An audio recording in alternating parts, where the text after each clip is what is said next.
Bonsoir à toutes, bonsoir à tous et bienvenue à ce grand live sur votre chaîne. Nous sommes mercredi 8 septembre 2021, deux dossiers sur la table. D'abord, l'IGF, Inspection Générale des Finances, la justice, oui ça bouge au Congo, l'état des droits est-il à marche avec tous les dossiers qui sont donc sur la table des magistrats et des juges.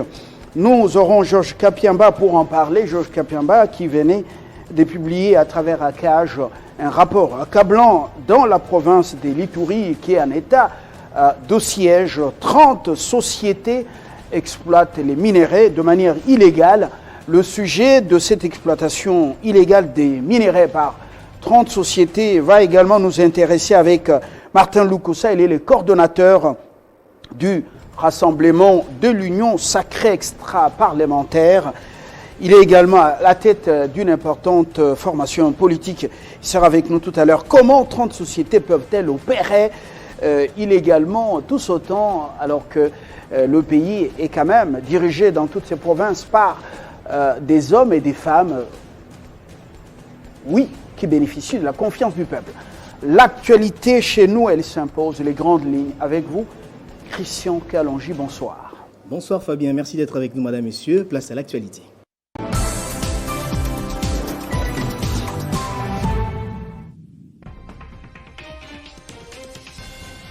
Exploitation illicite des ressources naturelles au Sud Kivu, l'Assemblée nationale vient de dépêcher une délégation des 8 députés nationaux à Mwenga. Objectif, recueillir les informations sur l'exploitation illégale des minerais.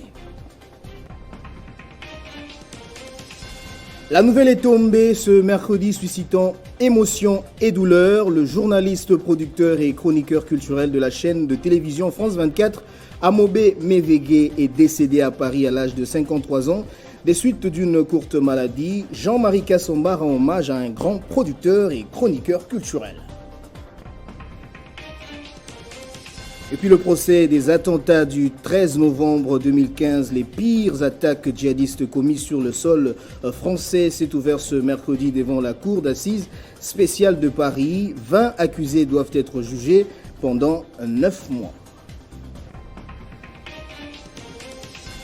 En sport volleyball, le championnat d'Afrique Rwanda 2021, après leur défaite en première journée face aux Camerounais, les Léopards de la RDC se sont rattrapés ce mercredi face aux Nigériens par 3-2 à l'Arena de Kigali, une relance avant de jouer ce jeudi face au Mali. Le rendez-vous de l'actualité, c'est tout à l'heure à 19h avec Christopher Ochokoum pour le développement de tous ces titres.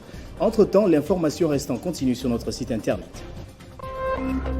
Téléchargez les infos Télé 50 sur www.télé50.cd. Alors sur Télé 50, le grand live, cette fois-ci nous prenons de l'envol avec le tout premier invité de ce soir, Georges Kapiamba, coordonnateur national de l'ONG ACAJ. Plusieurs sujets sur cette table dans le cadre du contrôle et puis également le cadre de la justice. Apparemment ça bouge mais pas beaucoup de progrès en faveur des Congolais.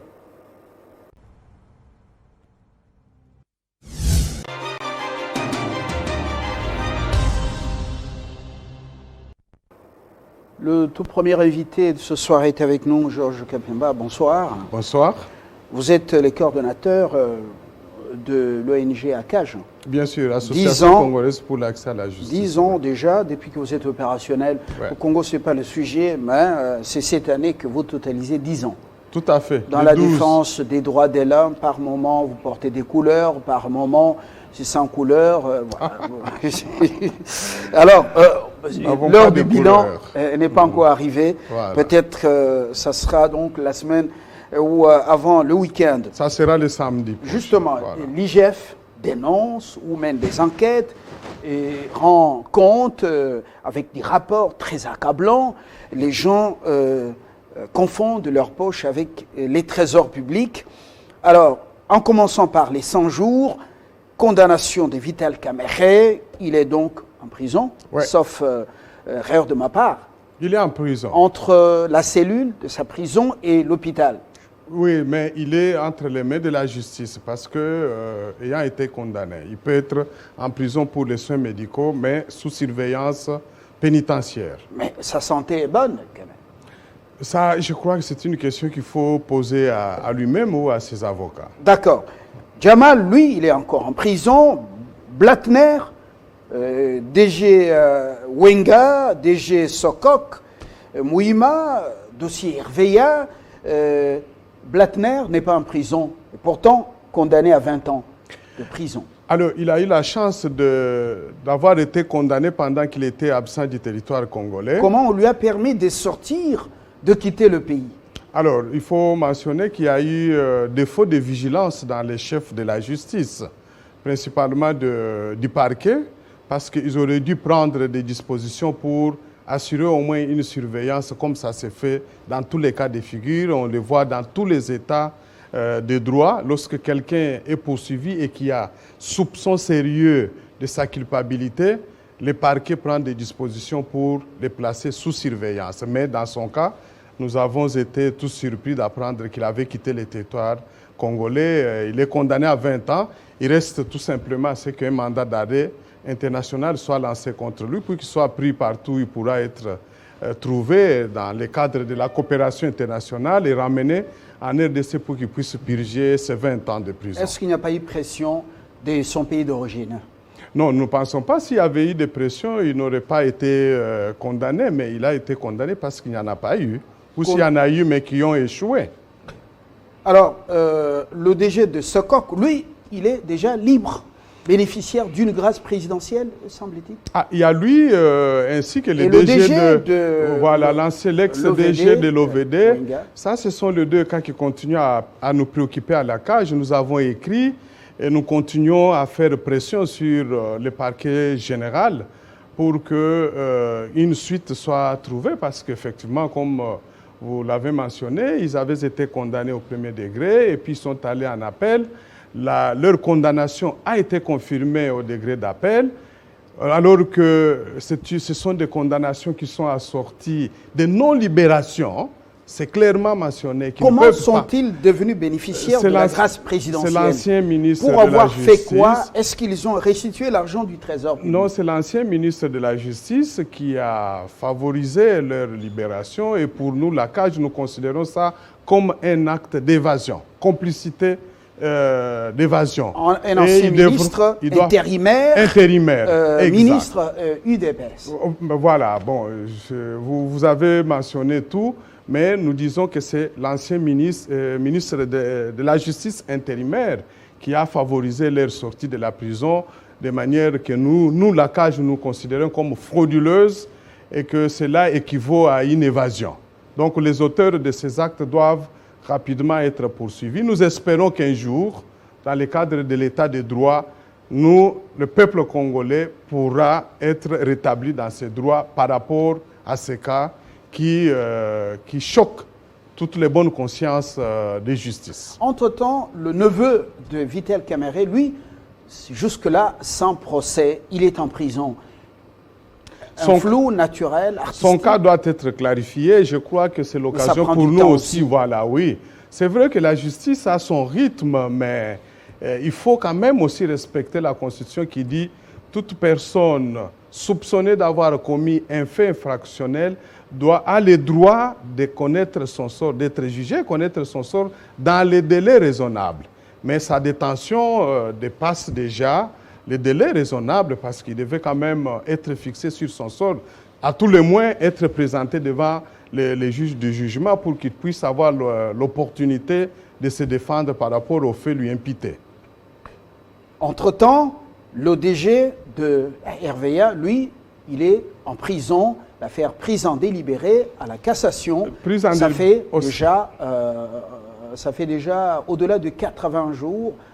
C'est anormal. Toujours un état de droit. C'est anormal. En fait, c'est vrai. Vous savez, l'état de droit, c'est une société organisée sur base des règles, sur base du droit. Et c'est un état, lorsque les règles sont organisées, il est imposé à chaque citoyen, quelle que soit sa fonction, de se soumettre aux dites lois, de les respecter. Donc, vous êtes magistrat, vous avez le pouvoir d'arrêter quelqu'un, de condamner quelqu'un, mais vous avez aussi l'obligation légale de les juger dans les délais. Lorsque vous l'avez jugé, la loi vous dit qu'il doit être fixé sur son sort dans les délais ne devant pas dépasser 8 jours. Mais lorsque vous allez au-delà, vous violez les règles de l'état de droit. Et donc c'est l'occasion pour nous tous, vous médias, nous, les ONG des droits de l'homme, de rappeler aussi nos magistrats au respect des lois de la République, parce que c'est mieux d'appliquer les sanctions contre les autres, mais il faut qu'on soit exemplaire, soi-même déjà, par notre propre soumission aux lois et les respecter à tout moment. Alors, il y a aussi un problème là. Teni Longondo, il fait partie du parti présidentiel. Il vient aussi de tomber dans les filets de la justice. Peut-être qu'il y aura un autre gros poisson dans les jours qui viennent. Alors, Akage s'est frotté les mains parce que ça a été réclamé à court, à cri. Bientôt, Ntumba aussi de l'UNC.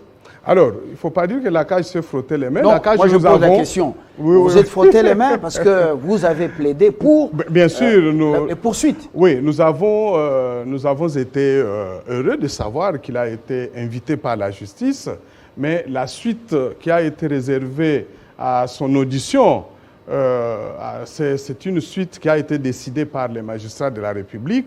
Mais maintenant, l'Akage, nous, comme vous savez, nous menons toujours nos propres enquêtes.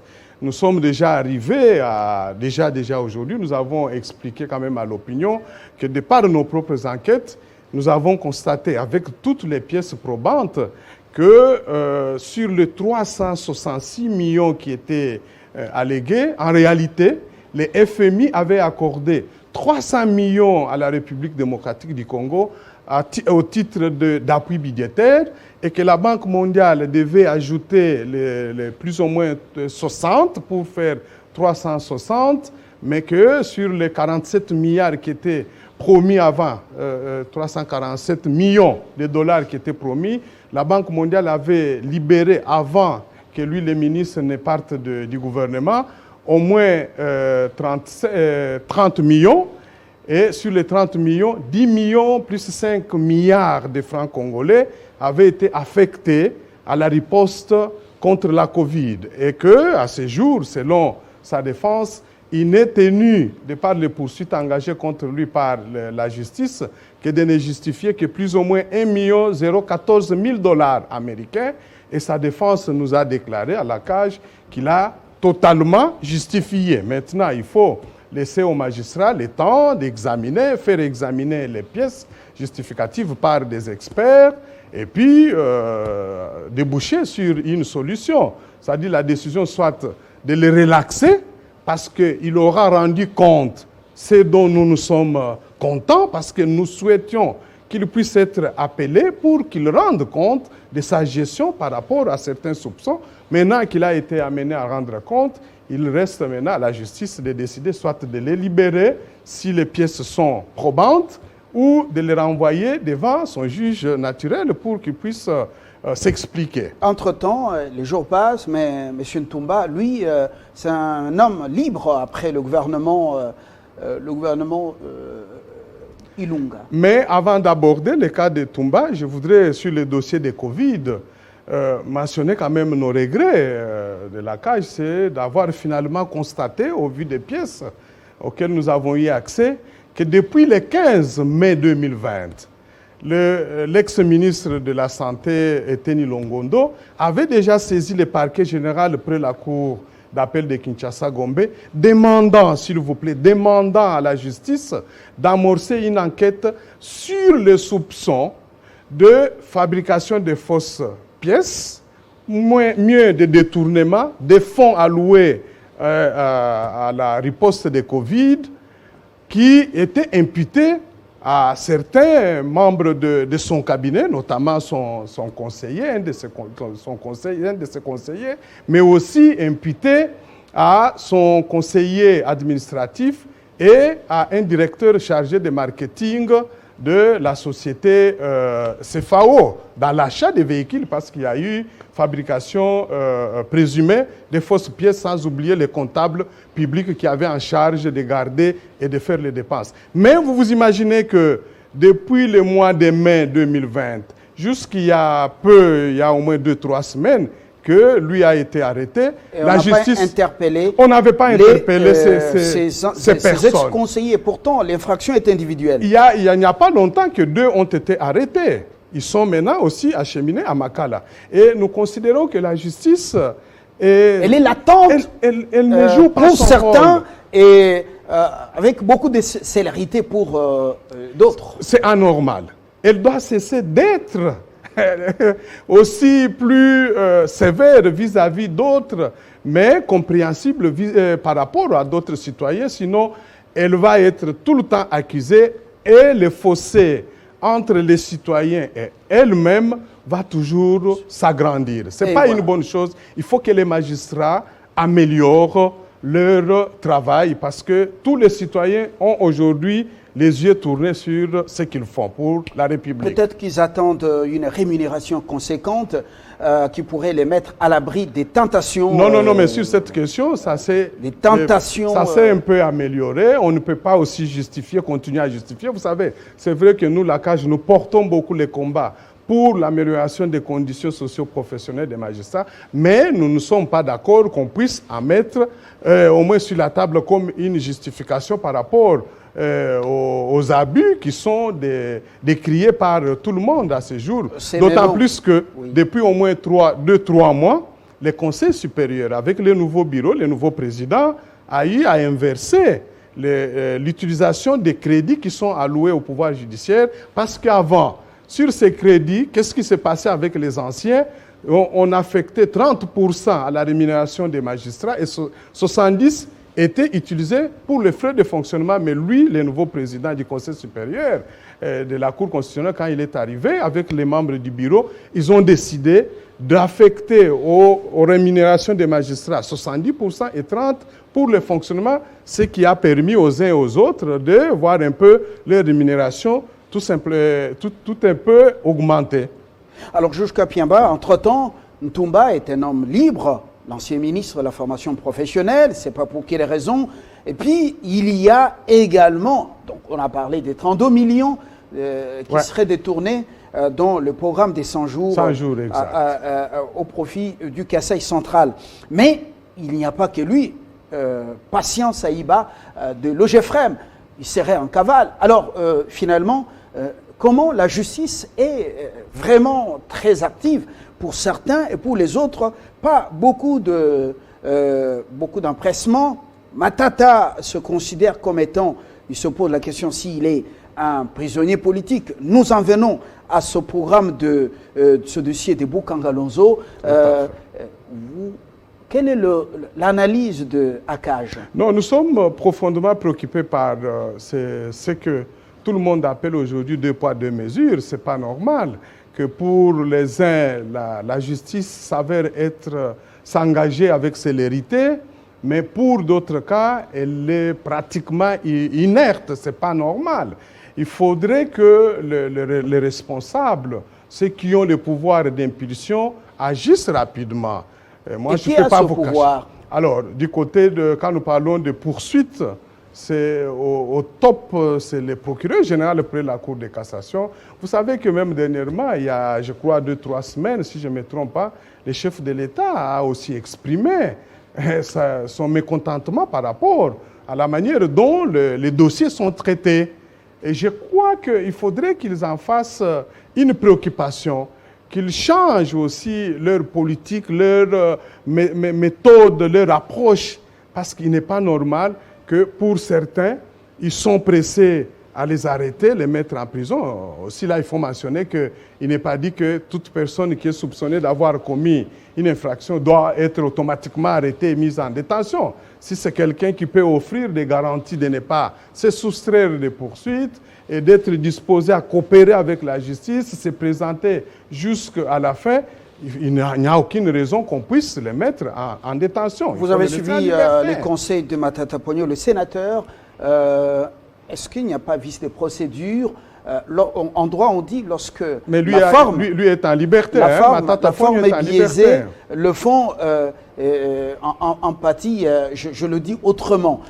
Il est en liberté, mais il y a le dossier Boukangalonzo. Bien sûr. Si pour la réalisation, il n'y a pas eu peut-être... Apparemment, la justice a classé sans suite. Voilà. Apparemment. Alors, maintenant, pas il veut bien rentrer au Parlement, au Sénat, faire son boulot. Bien sûr. Mais il y a ce dossier. Est-ce que la forme ne lui donne pas la force de pouvoir résister? Mais la résistance peut se comprendre tout simplement à la construction de sa propre défense.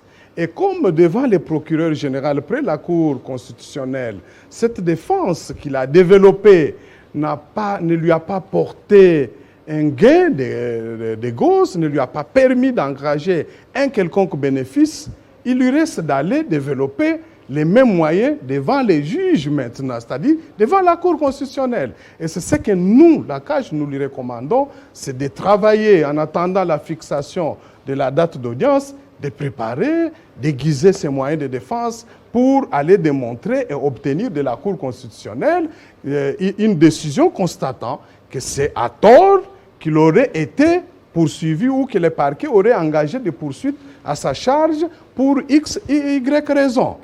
Donc c'est ça aussi, faire vivre l'état des droits. La Cour constitutionnelle, est-ce qu'il n'est pas contraint de faire encore recours au Sénat pour le cas de dossier, pour le dossier Boukangalonzo, parce que celui pour lequel il a été donc lâché par le Sénat, c'est donc la zarianisation, je ne sais pas si j'ai bien prononcé ce mot, le dossier du contentieux de ceux qui étaient dépossédés de leur bien à cette période. Alors, voilà. Comment doit-il faire d'une pierre deux coups? Alors voilà notre position. Vous savez, nous sommes des légalistes, nous accompagnons et nous essayons de contribuer à l'état des droits. Nous avons lu ou pris connaissance de la réponse du procureur général réservée à l'un des conseils du sénateur Matata Pogno. Et sur cette question, il a dit clairement que dans son entendement, le fait pour le Sénat d'avoir levé son immunité suppose que le sénateur, à partir de cet instant, ne peut plus en faire état et que les poursuites peuvent s'étendre à tout autre fait pour lesquels le procureur ou le parquet se sentirait dans l'obligation d'enquêter ou de les poursuivre. Alors, parce que maintenant il n'y a pas eu convergence des vues sur cette question et que le procureur a envoyé les dossiers devant la Cour constitutionnelle, il lui revient maintenant d'aller développer ses moyens pour obtenir la dernière décision devant la Cour constitutionnelle. C'est tout ce qui reste. Aujourd'hui, ça ne sert plus à rien de tourner en rond, de perdre les énergies, et moi c'est ce que je peux conseiller, de perdre les énergies sur la validité ou non des actes posés par le procureur général, parce que lui, ne pouvant plus récupérer les dossiers qu'il a déjà lâchés en l'envoyant à la Cour constitutionnelle. Vous disiez tout à l'heure que le procureur général près la Cour de cassation, c'est le chercheur par excellence des infractions. Des droits communs. Voilà. Mais il y a les dossiers des minerais, exploitation illicite dans l'est du pays. Principalement, il y a 30 sociétés qui exploitent illicitement, selon ACAJ, dans l'Ituri. Dans la province d'Ituri. On comprend que l'affaire de l'instabilité de l'Est, c'est une affaire de sous. Bien sûr. Une affaire de mafia, une affaire de crimes. Alors, comment le procureur, apparemment, est vraiment dans sa torpeur? À notre connaissance, rien n'est fait jusque-là du côté de la justice. Et nous nous en plaignons. Nous nous en plaignons par rapport à ces silences.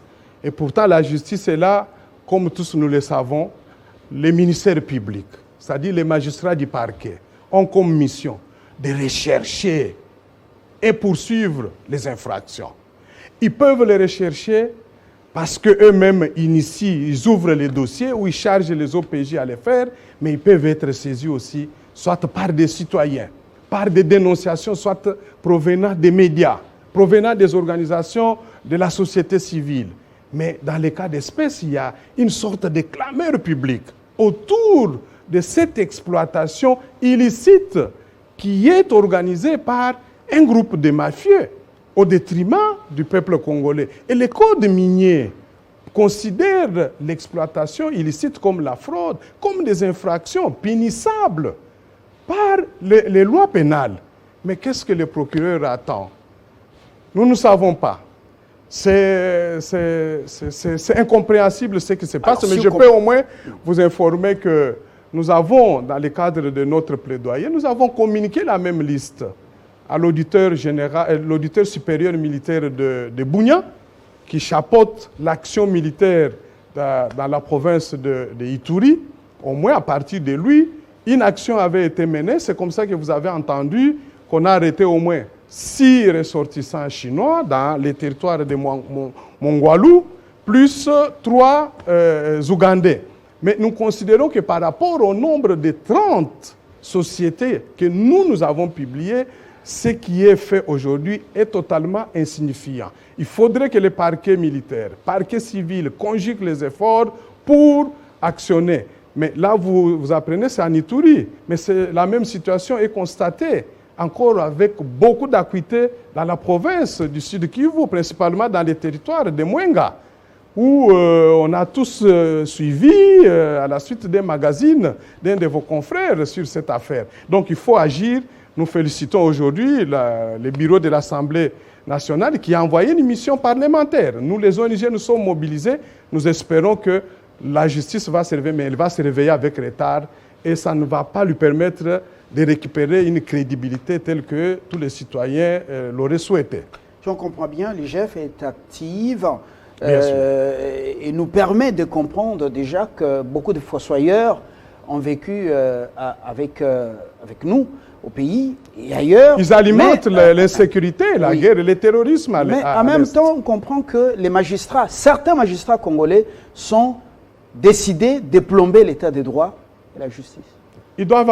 Certains doivent avoir des raisons, mais si il nous était demandé, et nous l'avons déjà fait à travers nos multiples plaidoyers auprès des plus hautes autorités, pour nous la solution, c'est de procéder à la mise en place. Parce qu'à un moment donné, lorsqu'on constate que vous n'arrivez pas à produire le travail tel qu'attendu par la République, par l'État, par la population, il n'y a pas d'autre mesure, d'autre solution que de vous faire remplacer par d'autres Congolaises ou d'autres Congolais qui pourront être à même de faire ce travail-là comme il se doit.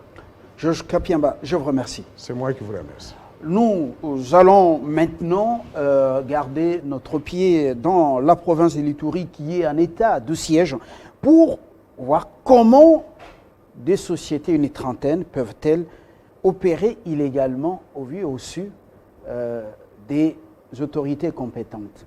Alors, l'ennemi du Congolais est-il lui-même le Congolais? C'est un questionnement. Dans quelques instants, Martin Lukusa, avec nous, lui, il est extra-parlementaire. Union sacrée, oui, mais il n'a pas sa langue en poche.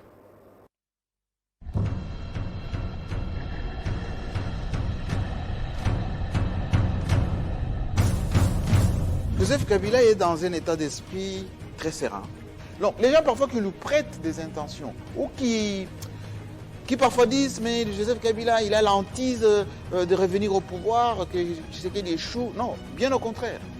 La réussite de Félix Tshisekedi ferait du bien à Joseph Kabila parce que ce sera la continuation de ce que lui, il a fait. Là où il a moins bien fait, si Félix Tshisekedi rajoute, améliore, c'est le Congo qui gagne.